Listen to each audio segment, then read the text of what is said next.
کشف کا ہماری السلام علیکم ورحمۃ اللہ وبرکاتہ۔ وعلیکم السلام ورحمۃ اللہ وبرکاتہ۔ بسم اللہ الرحمن الرحیم۔ الحمد للہ رب العالمین، والصلاة والسلام على سید الانبیاء والمرسلین وعلى آلہ واصحابہ اجمعین ومن تبعهم بإحسان إلى يوم الدين، أما بعد، فقد قال الله تعالى في كلامه المجيد والفرقان الحميد: واذكر في الكتاب إسماعيل إنه كان صادق الوعد وكان رسولا نبيا وكان يأمر أهله بالصلاة والزكاة وكان عند ربه مرضيا۔ وعن ابن عباس رضي الله عنه قال: كنت خلف النبي صلى الله عليه وسلم فقال: يا غلام، إني أعلمك كلمات احفظ الله يحفظك، احفظ الله تجد تجاهك، وإذا سألت فاسأل الله، وإذا استعنت فاستعن بالله، أو كما قال عليه الصلاة والسلام: آمنت بالله صدق الله العظيم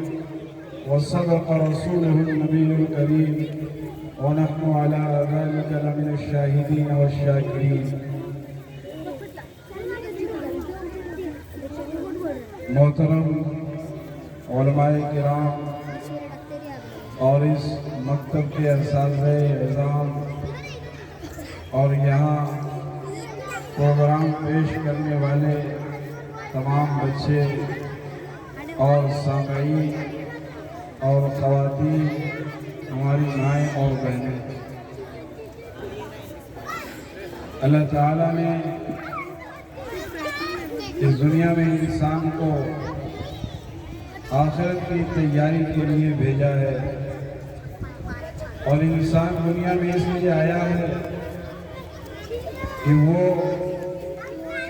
ایک اچھا انسان بن کر زندگی گزارے، اور اس دنیا سے جائے تو اللہ اور رسول دونوں اس سے راضی ہوں۔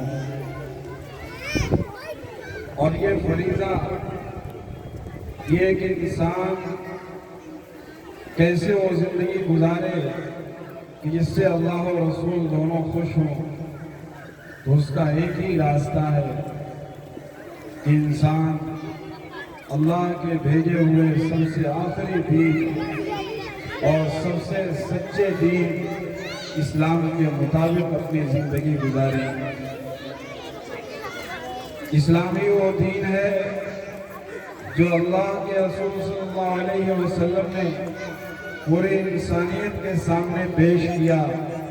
ان الدین عند اللہ الاسلام، اور یہ کہا کہ یہی دین وہ سچا دین ہے جو اللہ کو مقبول ہے۔ اس دین کے علاوہ جو بھی راستہ، جو بھی طریقہ، جو بھی مذہب، جو بھی مسلک اختیار کیا جائے گا، اللہ تعالیٰ اس کو قبول نہیں کرے گا۔ اللہ کے رسول صلی اللہ علیہ وسلم نے اپنی پوری زندگی صحابہ کرام کو اسی علم دین سے آراستہ کیا، اور ان کی زندگیوں کو بدلا، اور وہ بدو جنہیں اونٹ اور بکریاں بھی چرانے نہیں آتی تھی، اللہ کے رسول صلی اللہ علیہ وسلم نے اپنی محنت سے، اپنی تبلیغ سے اور اپنی کوشش سے ان کو ایسا بنا دیا کہ وہ امام بن گئے، لوگوں کے ہادی اور رہنما بن گئے، جو نہ تھے خود راہ پر اوروں کے ہادی بن گئے۔ کیا نظر تھی جس نے مردوں کو مسیحا کر دیا۔ میرے محترم دوستوں اور مائیں اور بہنیں، علم خواہ کسی بھی چیز کا ہو، وہ انسان کے لیے فضیلت کی چیز ہے۔ ایک جاہل اور ایک عالم، ایک جاننے والا اور ایک نہ جاننے والا، ایک ان پڑھ اور ایک جانکار کبھی بھی برابر نہیں ہو سکتے۔ اللہ تعالیٰ نے قرآن میں فرمایا ہے وَمَا يَسْتَوِي الْأَعْمَى وَالْبَصِيرُ، کہ جیسے ایک دیکھنے والا اور ایک نہ دیکھنے والا برابر نہیں ہو سکتے، ایسے ہی ایک جاننے والا اور نہ جاننے والا دونوں برابر نہیں ہو سکتے۔ آپ دیکھیں گے یہ اللہ تعالیٰ نے انسانوں کو اس کائنات میں اور اس دنیا میں پیدا فرمانے کا ارادہ کیا تو فرشتوں سے اللہ تعالیٰ نے کہا کہ میں ایک مخلوق بنانا چاہتا ہوں کہ جو اس روئے زمین پر میری نائب ہوگی اور میرے بھیجے ہوئے احکام کو اس روئے زمین پر نافذ کرے گی اور اس کے مطابق زندگی گزارے گی۔ تو فرشتوں نے اللہ تعالیٰ سے کہا کہ آپ کو ایسے مخلوق بنانے کی ضرورت کیا ہے کہ جو دنیا میں جا کر فساد مچائیں گے، خون خرابہ کریں گے، ایک دوسرے سے لڑائی جھگڑے کریں گے، ایک دوسرے کا خون بہائیں گے، آپس میں دشمنیاں ہوں گی، ان کے اندر عداوتیں ہوں گی، ایک دوسرے سے حسد اور جلن ہوگا، تو ایک دوسرے کے خون کے پیاسے ہوں گے۔ آپ کو ایسے مخلوق بنانے کی ضرورت کیا ہے؟ اللہ تعالیٰ نے فرمایا کہ میں وہ جانتا ہوں جو تم نہیں جانتا۔ اور اس کے بعد حضرت آدم علیہ السلام کو اللہ تعالیٰ نے علم سکھایا اور اس علم کا امتحان فرشتوں سے لیا اور ان سے کہا کہ یہ بتاؤ کہ آدم علیہ السلام کو جو چیزیں معلوم ہیں کیا تم کو معلوم ہے؟ تو فرشتوں کو چونکہ اللہ تعالیٰ نے علم سکھایا نہیں تھا، اس لیے فرشتوں نے یہ کہا کہ ہمیں تو معلوم نہیں ہے۔ حضرت آدم علیہ السلام کو اللہ تعالیٰ نے وہ ساری چیزیں بتائی تھی، حضرت آدم نے وہ سب کچھ بتا دیا تو اللہ تعالیٰ نے فرمایا کہ یہ انسان اس روئے زمین پر نائب بننے اور خلیفہ بننے کے لائق ہے، اس لیے کہ اس کو بہت سارے علوم حاصل ہیں۔ اور دوسری طرف آپ دیکھیں کہ اسلامی شریعت میں کتا پالنا اس کو عام طور پر اللہ کے رسول صلی اللہ علیہ وسلم نے منع فرمایا ہے۔ کچھ کتے پالنے کی اجازت ہے حدیث میں کہ اگر کوئی کتا اس لیے پالتا ہے کہ اس کے کھیت میں جانور نقصان کر دیتے ہیں، اس کی کھیتی برباد ہو جاتی ہے، اپنی کھیتی کی حفاظت کے لیے یا اپنے جانوروں کی حفاظت کے لیے یا اپنے گھر کو رکھانے کے لیے اس کی حفاظت کے لیے کتا پالتا ہے تو اس کی اجازت ہے۔ لیکن عام طور پر کتوں کو پالنے سے اللہ کے رسول صلی اللہ علیہ وسلم نے منع فرمایا ہے۔ لیکن ایک کتا وہ بھی ہے کہ جس سے شکار کرنا بھی جائز ہے، کہ جیسے ہم تیر سے اور دوسرے آلات سے شکار کرتے ہیں، کتے کے ذریعے بھی شکار ہوتا تھا پرانے زمانے میں۔ اگر کتا معلم ہو جائے، اس کو سکھا دیا جائے، شکار کا طریقہ اسے تعلیم کر دیا جائے تو ایک کتا معلم ہونے کے بعد اگر وہ شکار کرتا ہے اور ہم بسم اللہ پڑھ کر کے اس کتے کو شکار پر چھوڑتے ہیں تو وہ کتا جو شکار کرے گا وہ شکار ہمارے لیے حلال ہو جائے گا۔ غور کرنے کی بات ہے کہ تعلیم پانے کی وجہ سے ایک کتا اس مرتبے پر پہنچ گیا کہ اس کا شکار کیا ہوا مسلمانوں کے لیے جانور حلال ہو جاتا ہے۔ تو اگر ایک انسان اپنے آپ کو علم سے آراستہ کرے گا اور خاص طور سے وہ علم جو دین سے متعلق ہے وہ اگر بندے کو حاصل ہو جائے تو اس کے وہ فضائل ہیں احادیث کے اندر کہ ہم اس کو شمار نہیں کر سکتے۔ اللہ کے رسول صلی اللہ علیہ وسلم نے فرمایا کہ جو آدمی مسجد میں جائے اور اس کی نیت کسی خیر کی بات کی سیکھنے کی ہو تو اس کو 100 رکعت نماز پڑھنے کا ثواب ملتا ہے۔ ایسے ہی فرمایا کہ جو آدمی اپنے گھر سے نکلے اور اس کا ارادہ صرف یہ ہو کہ وہ دین کی بات سیکھے گا تو جب تک وہ گھر نہیں لوٹتا ہے وہ اللہ کے راستے میں جہاد کرنے والے کی طرح ہے۔ احادیث کے اندر سیرت کی کتابوں میں ہم کو بہت سے واقعات ملتے ہیں کہ اللہ کے رسول صلی اللہ علیہ وسلم نے کم عمر صحابہ کو، جن کی عمریں بہت تھوڑی تھی، اللہ کے رسول نے کیسے ان کو دین کی تعلیم دی اور ان کو دین سے آراستہ کیا۔ اس لیے کہ یہی چھوٹے چھوٹے بچے جو آج بچے ہیں، کل جوان ہوں گے، پرسوں بوڑھے ہوں گے، اور پھر یہ بھی راہی ملک آدم ہو جائیں گے، جیسے ہم اور آپ ایک دن اس دنیا کو چھوڑ کر چلے جائیں گے۔ اس لیے اگر یہ بچے دینی علوم سے آراستہ ہوئے اور انہوں نے شریعت کا علم حاصل کیا، دینی تربیت ان کو ملی، تو یہ ہمارے اس دین کے محافظ بنیں گے، اور اللہ نے قیامت تک جو اپنے دین کی حفاظت کا وعدہ فرمایا ہے، یہ اس کے حصے دار بنیں گے، اس کے پاسبان بنیں گے، عالم بردار ہوں گے۔ شاعر کہتا ہے کہ ابھی ننھا سا پودا ہے، بڑا ہوگا تو پھل دے گا۔ ابھی ننھا سا پودا ہے، بڑا ہوگا تو پھل دے گا۔ ہماری قوم کا بچہ ہوا کا رخ بدل دے گا۔ اللہ کے رسول صلی اللہ علیہ وسلم کے دو نواسے تھے، ایک حضرت حسن اور دوسرے حضرت حسین۔ میرا خیال ہے کہ ہم میں سے ہر ایک کو معلوم ہے نبی پاک صلی اللہ علیہ وسلم کا خاندان آپ کے کسی صاحبزادے سے نہیں، بلکہ آپ کی پیاری اور لاڈلی بیٹی حضرت فاطمہ رضی اللہ عنہا سے اللہ کے رسول صلی اللہ علیہ وسلم کا نسب چلتا ہے۔ آپ کے جتنے بھی صاحبزادے ہوئے وہ کم عمر میں ہی انتقال کر گئے۔ حضرت فاطمہ سے حضرت حسن اور حضرت حسین کی ولادت ہوتی ہے، اور اللہ کے رسول صلی اللہ علیہ وسلم کا خاندان آگے بڑھتا ہے۔ شاعر کہتا ہے کہ ضروری یہ نہیں کہ بیٹوں سے نام روشن ہو، ضروری یہ نہیں کہ بیٹوں سے نام روشن ہو، میرے نبی کا چلا خاندان بیٹی سے۔ حضرت حسن و حسین آپ پڑھیں گے تو معلوم ہوگا کہ حضرت حسن رضی اللہ عنہ کی ولادت جب ہوئی تو ہجرت کا تیسرا سال تھا، اور حضور کی وفات ہوئی ہے سن 10 ہجری میں۔ حضور کی وفات کے وقت حضرت حسن رضی اللہ عنہ کی عمر 8 سال اور حضرت حسین ان سے 1 سال چھوٹے تھے، ان کی عمر 7 سال تھی۔ 7 سال اور 8 سال کی عمر ہی کیا ہوتی ہے؟ ہم تو یہ سمجھتے ہیں کہ 7-8 سال کا بچہ ہے، ابھی اس کو نہ کسی دینی علم کی ضرورت ہے، نہ اسے مسجد جانے کی ضرورت ہے، نہ اسے سیرت سے آگاہ کرنے کی ضرورت ہے، نہ اسے قرآن سیکھنے کی ضرورت ہے، جبکہ اللہ کے رسول صلی اللہ علیہ وسلم نے حدیث کے اندر فرمایا ہے کہ 7 سال کا جب بچہ ہو جائے تو اسے نماز پڑھنے کا حکم۔ اور حضور نے عملی طور پر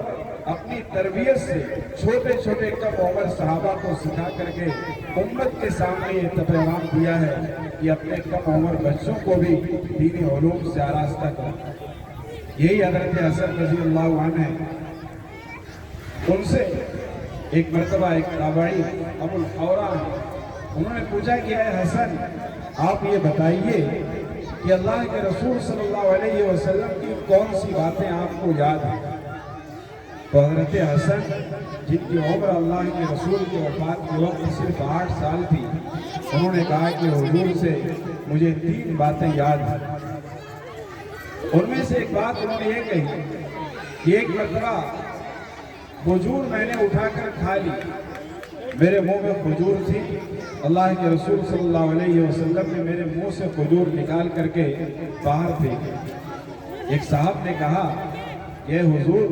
چھوٹا سا بچہ ہے، اگر اس نے کھجور کھا لی ہے تو اس میں حرج کیا ہے، آپ اس کو کھانے دیتے۔ حضور نے فرمایا کہ ہم اہل بیت، ہمارے لیے صدقہ حلال نہیں ہے، اور جو کھجور یہ حسن کھا رہے تھے یہ صدقہ کی کھجور تھی، ان کے لیے کھانا جائز نہیں تھا، اس لیے میں نے ان کے منہ سے نکال کر کے اس کو پھینک دیا۔ علماء نے لکھا ہے کہ حضور کا یہ عمل اس بات کی تعلیم ہے کہ اپنے بچوں میں بھی اگر کوئی ایسا کام ان کو کرتا ہوئے آدمی دیکھے کہ جو شریعت کے خلاف ہے، ان کے لیے درست نہیں ہے، ان کے لیے حلال نہیں ہوگا آئندہ چل کر کے، یا اس وقت بھی ان کے لیے ناجائز ہے، تو بچوں کو اس سے روکنا چاہیے، ان کو منع کرنا چاہیے۔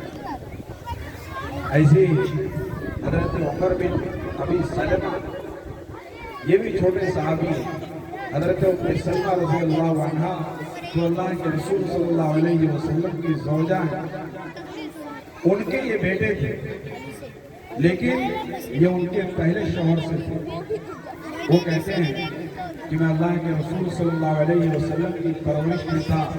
چھوٹا سا بچہ تھا. جب میں کھانا کھانے کے لیے بیٹھتا تھا دسترخوان پر، تو اس وقت میں کھانے کی چیزوں کو اپنے ہاتھ کو ادھر ادھر پھرا کر کے بوٹی تلاش کرتا تھا. جیسے ہمارے بھی بہت سے بچے دسترخوان پر بیٹھتے ہیں تو ان کا ہاتھ کبھی ادھر جاتا ہے، کبھی ادھر جاتا ہے، کبھی ادھر جا رہا ہے. وہ اپنے من کی چیزیں اس سے تلاش کر کے نکالتے ہیں اور اس کو کھاتے ہیں.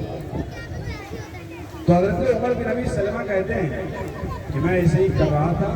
اور اللہ کے رسول صلی اللہ علیہ وسلم بیٹھے ہوئے تھے. آپ نے مجھے کہا کہ اے بیٹے یا بھیا، یہ کھانے کا طریقہ صحیح نہیں ہے، بلکہ کھانے کے آداب یہ ہیں کہ سب اللہ جب کھانے کے لیے بیٹھو بسم اللہ پڑھ لیا کرو، اور وکل بیمینک کا اپنے دائنے ہاتھ سے کھایا کرو، اور وکل مما یلیہ، اور تمہارے سامنے جو چیز ہو اس کو اٹھا کر کھاؤ، ہاتھ کو ادھر ادھر پھرا کر کے اور ہر چیز تلاش کر کے نہ کھاؤ، بلکہ جو تمہارے سامنے کھانا موجود ہے اس کو کھاؤ.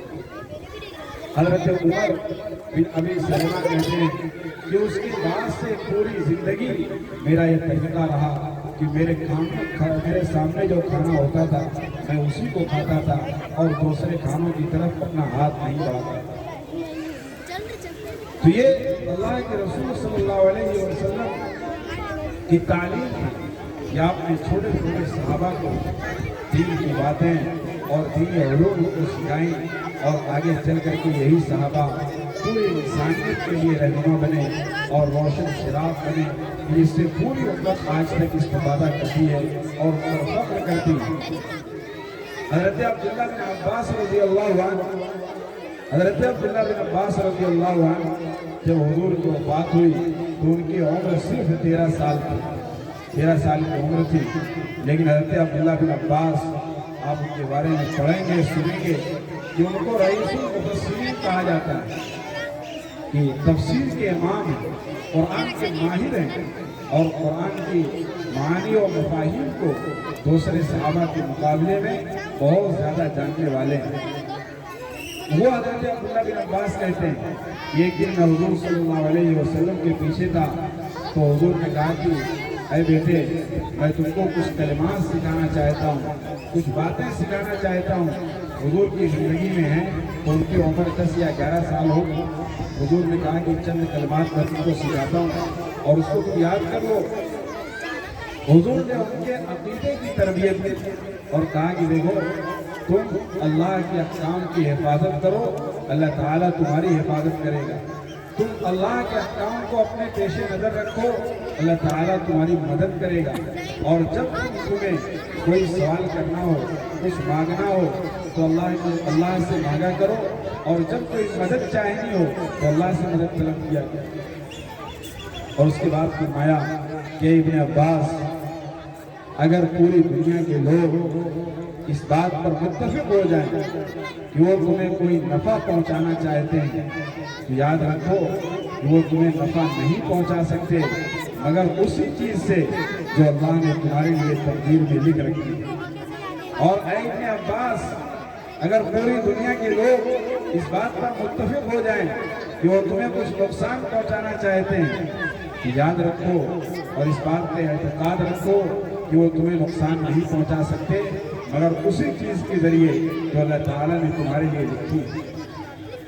عقیدے کو درست فرمایا. ایک بچے کو اللہ کے رسول صلی اللہ علیہ وسلم عقیدہ سکھا رہے ہیں کہ تمہارا عقیدہ یہ ہونا چاہیے کہ اس دنیا میں جو کچھ بھی ہو رہا ہے وہ اللہ کی مرضی سے ہو رہا ہے. اللہ نے جو تمہارے لیے لکھ رکھا ہے وہی تمہارے ساتھ ہوگا. دنیا کے لوگ تمہیں نقصان پہنچانا چاہیں، تمہیں نفع پہنچانا چاہیں، تمہیں تکلیف دینا چاہیں، تمہارے ساتھ کوئی بھی کام کرنا چاہیں وہ نہیں کر سکتے مگر وہی جو تمہاری تقدیر میں لکھا ہوا ہے. تو یہ اللہ کے رسول صلی اللہ علیہ وسلم کی تربیت کا انداز تھا. اور صحابہ کو اس میں جو کم عمر تھے ان کو بھی سکھاتے تھے، جو بڑی عمر کے تھے ان کو بھی سکھاتے تھے. صحابہ بڑی عمر کے لوگ بھی تھے جو بڑی عمر میں ایمان لے آئے، حضرت ابو سفیان ہے، حضرت عمر رضی اللہ عنہ ہے، ان کی بھی عمر تھی، انہوں نے بھی دین کو سیکھا۔ تو اس لیے ہمارے یہ بچے، ان کو ہم دینی تعلیم دے رہے ہیں، یہ اپنا فریضہ ہم ادا کر رہے ہیں، اچھی بات ہے، لیکن اس کے ساتھ ساتھ ہماری یہ بھی ذمہ داری ہے کہ ہم بھی دین سے اپنا تعلق مضبوط کریں۔ ایسا نہ ہو کہ ہمارے بچوں کو تو یہ سب دعائیں یاد ہیں جو ہم نے سنی، کھانے کی دعا یاد ہے ان کو کھانے کے بعد کی دعا یاد ہے، ان کو بیت الخلاء کی دعا یاد ہے، چھینک آنے کی دعا یاد ہے، اور ان کو دسترخوان اٹھانے کی دعا یاد ہے، لیکن ہم بڑے ہو گئے تو ہم یہ سمجھتے ہیں کہ ہم کو ضرورت نہیں۔ دین تو ایک ایسی چیز ہے جو انسان کی پیدائش سے لے کر کے اس کی موت تک کی ضرورت ہے۔ جیسے انسان اپنی زندگی کی بقا کے لیے ایک ایک سانس کا محتاج ہے، ایسی ہی اپنے ایمان کی حفاظت کے لیے بھی وہ اپنے دین کا پوری زندگی محتاج ہے۔ اور دوسری طرف ہماری جو خواتین ہیں، ہماری مائیں اور بہنیں ہیں، ان کا بھی کردار بڑا اہم ہے، اور دین اسلام کی نشر و اشاعت میں اور اس دین کو بلندی پر پہنچانے میں ہماری خواتین کا، ہماری ماں اور بہنوں کا بہت بڑا کردار ہے۔ اس امت میں اللہ کے رسول صلی اللہ علیہ وسلم جب نبی بنایا گیا تو سب سے پہلے ایمان لانے والی کون ہے؟ وہ اللہ کے رسول صلی اللہ علیہ وسلم کی زوجہ محترمہ حضرت خدیجہ رضی اللہ عنہ، وہ امت کی ماں ہے، اور وہ سب سے پہلے اللہ کے رسول صلی اللہ علیہ وسلم پر ایمان لائی تھی، اور حضور صلی اللہ علیہ وسلم پر حضرت خدیجہ نے اپنا سارا مال قربان کر دیا، اور اللہ کے رسول صلی اللہ علیہ وسلم کے لیے دین میں اتنی مدد کی کہ حضور ان کی وفات کے بعد بھی بہت کثرت سے حضرت خدیجہ کا تذکرہ کیا کرتے تھے۔ جب بھی گھر میں کوئی کھانا بنتا تھا، گوشت بنتا تھا، تو حضور کہتے تھے کہ خدیجہ کی سہیلیوں کو لے جا کر کے دے آؤ۔ پوری زندگی اللہ کے رسول ان کو یاد کرتے تھے۔ حضرت عائشہ رضی اللہ عنہ جو حضور کے زوجیت میں جب آئی ان کی عمر کم 9 یا 10 سال تھی، لیکن حضرت عائشہ سے 2000 سے زیادہ روایتیں پڑھی ہیں، اور صحابہ کہتے ہیں کہ حضور صلی اللہ علیہ وسلم کی وفات کے بعد جب بھی ہم کو کسی بھی دینی مسئلے میں رجوع کی ضرورت ہوتی تھی اور اس میں ہم کو اشتباہ ہوتا تھا تو ہم حضرت عائشہ کے پاس جا کر کے پوچھتے تھے، اور ان کے پاس ہر مسئلے کا کوئی نہ کوئی جواب ہوتا تھا۔ حضرت عائشہ نے کہاں سے سیکھا؟ حضرت عائشہ نے اللہ کے رسول صلی اللہ علیہ وسلم کی زوجیت میں رہ کر، آپ کی بیوی تھی، حضور نے ان کو سکھایا۔ اس سے یہی پتہ چلتا ہے کہ شوہروں کی بھی ذمہ داری ہے کہ اگر ان کی بیویاں اور ان کے گھر کی عورتیں دین سے نابلد ہیں، دین علوم سے غافل ہیں، تو وہ ان کو بھی سکھائیں، ان کو بھی قرآن سکھائیں، ان کو بھی دینی مسائل سکھائیں۔ اور ہمارے دینیات میں تو بالغان کا باقاعدہ کورس بھی ہے، وہ ان کو پڑھائیں۔ یہ ہم سب کی ذمہ داری ہے، اس لیے کہ ہر انسان اس دنیا میں اس کے اوپر اللہ تعالیٰ نے ذمہ داری دی ہے کہ جو بھی اس کے ماتحت ہیں وہ ان کی دینی تعلیم کی ذمہ داری اٹھائے، ان کو ایک انسان بنانے کی فکر کرے، اور اس دنیا سے جب ہو جائے تو وہ اس کی آگے آنے والی نسلیں اس کی دین کی حفاظت کا بیڑا اپنے اوپر اٹھائے۔ میرے محترم بزرگوں اور دوستوں، یہ دینی علوم اور یہ دینی کام آپ غور کریں گے تو ہمارے چھوٹے چھوٹے مکاتب، چھوٹے چھوٹے مدارس، ان کی طرف ہماری توجہ نہیں، ہم ان پر اپنا پیسہ خرچ کرنا نہیں چاہتے۔ یہ کتنا بڑا کام کر رہے ہیں، ہم اسکولوں میں، کالجوں میں بڑی بڑی فیسیں دینے کے لیے تیار ہیں، اور اس کی عظمت ہمارے دلوں میں ہے کہ فلاں ڈگری کا بچہ حاصل کر لے گا تو اتنے کی نوکری لگ جائے گی، اور فلاں اگر ڈگری حاصل کر لے گا تو اس کو یہ منصب مل جائے گا، یہ عہدہ مل جائے گا۔ لیکن ہمیں یہ فکر نہیں ہے کہ اگر ہمارا بچہ قرآن سیکھ لے گا تو کل قیامت کے دن وہ ہمارے لیے عزت کا اور ہمارے لیے تقریب کا باعث بنے گا، اور اس کی وجہ سے ہمارے پورے خاندان کے اللہ تعالیٰ بخشش ہوگا۔ قرآن ایک ایسی کتاب ہے اور اللہ کے رسول کا ایک ایسا معجزہ ہے کہ یہ ہمیشہ کے لیے، قیامت تک کے لیے یہ معجزہ قائم اور دائم ہے، اور جتنا ہمارا رشتہ اس قرآن سے مضبوط ہوگا تلاوت کے ذریعے اور اس کے معانی و مفاہیم کو سمجھنے کے ذریعے، اس کو ناظرہ پڑھنے کے ذریعے، اس کو یاد کر کے حفظ قرآن کے ذریعے جتنا بھی ہمارا رشتہ قرآن سے مضبوط ہوگا، ہم دنیا اور آخرت دونوں لحاظ سے کامیاب ہوں گے۔ ابھی یہاں 2 بچوں نے حفظ قرآن کیا ہے، مبارکباد کے مستحق ہیں، ان کے والدین بھی مبارکباد کے مستحق ہیں، بلکہ جتنے بچے جنہوں نے یہاں پروگرام پیش کیا ہے اور یہاں حاضر رہے، ان کے گھر والے، ان کے ماں باپ، ان کی مائیں اور ان کے گھر کی عورتیں، یہ سب مبارکباد کے مستحق ہیں کہ انہوں نے محنت کی ہے، کوشش کی ہے اور مکتب میں اپنے بچوں کو داخل کیا ہے۔ خصوصاً ہمارے ممبئی شہر میں تو ہماری خواتین ہی وہی تعلیم کی ذمہ دار ہوتی ہیں کہ ہمارے مرد حضرات کاموں میں مشغول ہوتے ہیں، اسکول پہنچانا ہو، اسکول سے لانا ہو، مکتب چھوڑنا ہو، مکتب سے لانا ہو، یہ سارا کام ہماری خواتین کرتی ہیں اور یہ بہت بڑا کام ہے۔ اللہ کے رسول صلی اللہ علیہ وسلم نے فرمایا، کوئی بھی والد یا کوئی بھی والدہ اپنے بیٹے کو اچھی تعلیم سے بہتر کوئی بھی ہبہ اور کوئی بھی گفٹ نہیں دے سکتی۔ بچے کی سب سے بڑی گفٹ یہ ہے کہ اس کو اچھی تعلیم دی جائے، خصوصاً دینی تعلیم دی جائے، اور سارے لوگ مبارکباد کے مستحق ہیں کہ آپ نے اپنے بچوں کو ان چیزوں میں مشغول رکھا ہے۔ اللہ تعالیٰ ہم سب کو ہمارے یہاں جمع ہونے کو قبول فرمائے اور دین کی عظمت ہمارے دلوں میں پیدا فرمائے، اور ہم سب کو خود بھی دین سیکھنے اور اپنے بچوں کو بھی دین سکھانے اور بلکہ پورے سماج اور معاشرے میں دین کی تبلیغ کرنے، دین کی ترویج کرنے کی توفیق رحمت فرمائے۔ وآخر دعوانا الحمدللہ رب العالمین۔ شاعر کہتا ہے کہ اللہ کی راہ اب بھی یہ کھلی، آثار و نشان سب قائم ہے، اللہ کے بندوں نے لیکن اس راہ پہ چلنا چھوڑ دیا۔ تو اس لیے اس راہ پر چلنے کی ہماری کوشش ہو اور اپنی زندگی میں ہم 100% دین کو داخل کریں۔ اللہ تعالیٰ ہمارے حالات درست بھی کرے گا اور ہماری دنیا اور آخرت دونوں بنائے گا۔ وآخر دعوانا الحمدللہ رب العالمین۔ دعا فرما لیں۔ اللهم صل على سيدنا مولانا محمد بارك وسلم۔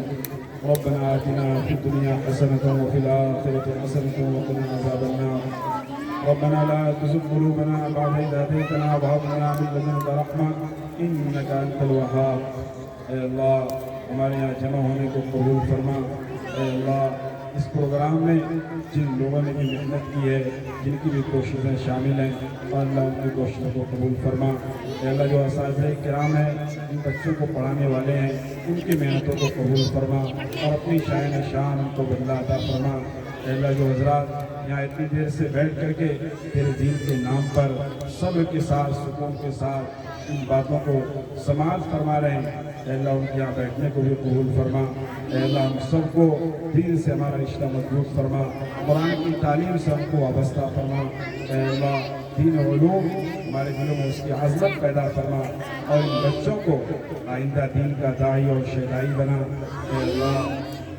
ہماری امت مسلمہ کی حفاظت فرما، ان کے دین کی حفاظت فرما، ہمارے خواتین کو ان کے دین کی حفاظت فرما اور ان کی قربانیوں کو، محنتوں کو قبول فرما۔ اے اللہ ہم سب کو 100% دین پر چلنے والا بنا، اپنے پیارے نبی جناب محمد رسول اللہ صلی اللہ علیہ وسلم سے سچا عشق نصیب فرما۔ اے اللہ اس دنیا میں رکھ، اپنی مرضی کے مطابق زندگی گزارتا ہوا اس دنیا میں رکھ۔ اللہ اس دنیا سے جائیں تو ہم ایمان کے ساتھ جائیں اور تیری رضا کے ساتھ جائیں۔ اے اللہ ہمارے تمام گناہوں کو معاف فرما اور آئندہ گناہوں سے بچنے کی توفیق مرحمت فرما۔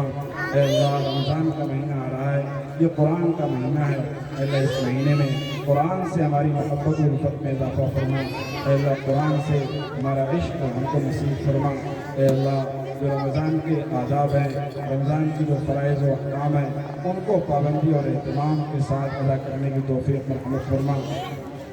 اے اللہ آپ کے نبی صلی اللہ علیہ وسلم نے خیر کے لائن سے جو بھی دعائیں مانگی ہیں ان میں ہمارا حصہ نصیب فرما، اور جن شرور و فتن سے پناہ چاہیے ہماری ان سے حفاظت فرما۔ ربنا تقبل منا انك انت السميع العليم، وصلى الله تعالى على خير خلقه محمد وآله وصحبه اجمعين برحمتك يا ارحم الراحمين۔